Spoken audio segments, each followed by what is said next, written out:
It's been a year and a half or so, and some days it still hurts. I lost my job at age 64 when the company that I worked for collapsed. And for a while, it broke me in ways that I could have never imagined. It took me a while to recover, and I want to tell you about what happened. I didn't retire. The company that I worked for failed, and it took me down with it. And you know, something really hits differently when you lose the job you always thought you would leave on your own terms. And I was angry. Not sobbing on the couch angry, more like calm, quiet, dangerously mad.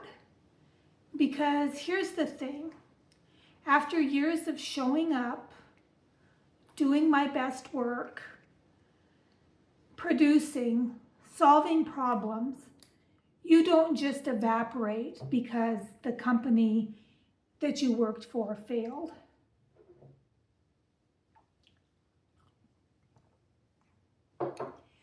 I was devastated, and I'm not being dramatic. I'm being accurate. The company was mismanaged, and I was collateral damaged.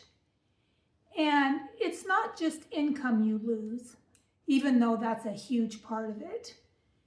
You lose plans, your identity, your rhythm, your routine, health insurance, 401k contributions, and in a weird way, you lose a piece of your home.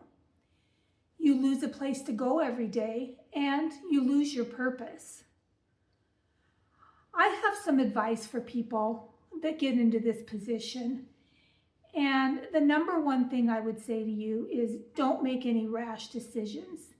You need to sit with it, you need to breathe, and you need to take a minute. You need to take a minute to be angry. You need to take a minute to get through the fear. You need to take a minute to grieve. And you also need to remember that you don't have to forgive anybody. What you do have to do is you have to get through it because you owe it to yourself to get through it. You have to get through the anger, the fear, the grief, and the identity shift.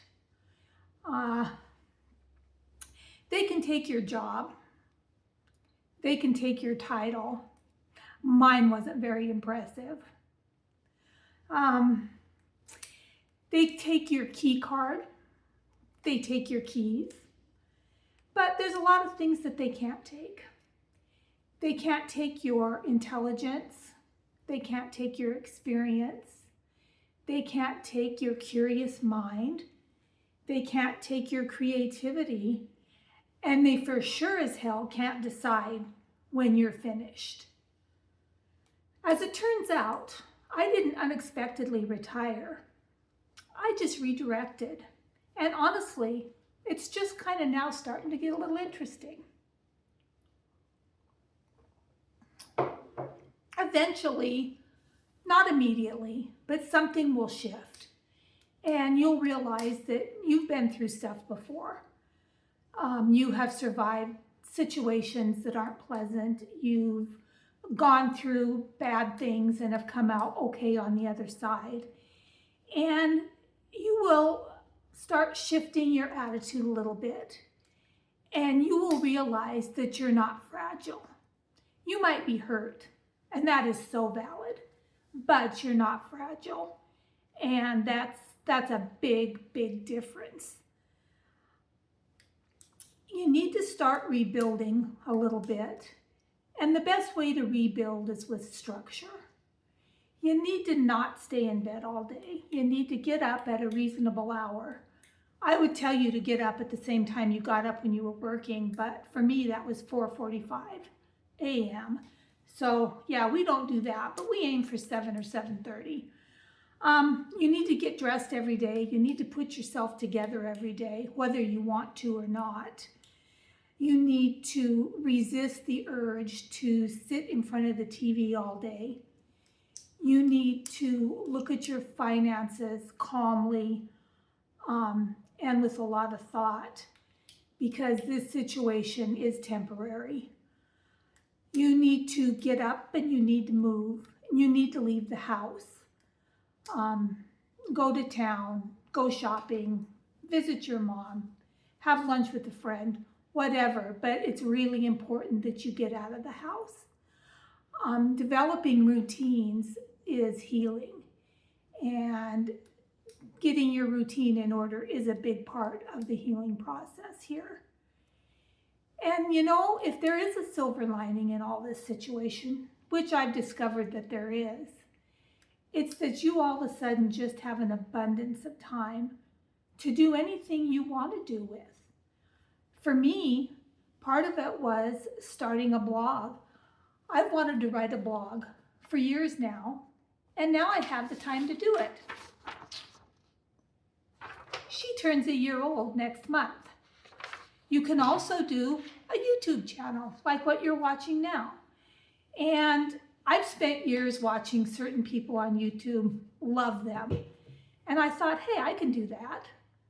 So I decided to start doing it. And I think I'm doing okay. And I hope you agree with that. You can start doing creative things. If you followed me at all, nuts over these beaded trees. I've got 3 of them in the works right now, but you've got all sorts of time to be creative. You've got time to spend with your grandkids. For me, I've got lots of time to travel with my sweet husband, and I can do cooking. I can kind of come and go as I please and do what I want. So at the end of the day, there is a silver lining. But just let me reiterate, it's important that you go through the process, that you grieve, that you get through it, that you don't make any rash decisions, and that you start developing healthy routines so you can come out better on the other side of it. Because no joke, it's no fun. At 28, I thought I was climbing, and I thought that was power. At 65, I know that rebuilding is power, and rebuilding on my own terms. I didn't retire. I was redirected.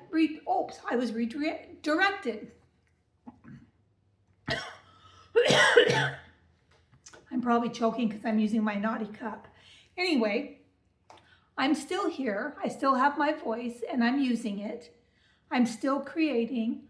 I'm still becoming, and I am still mid-story. If you believe life doesn't expire at 60, if you believe that it gets more interesting, come along for the ride.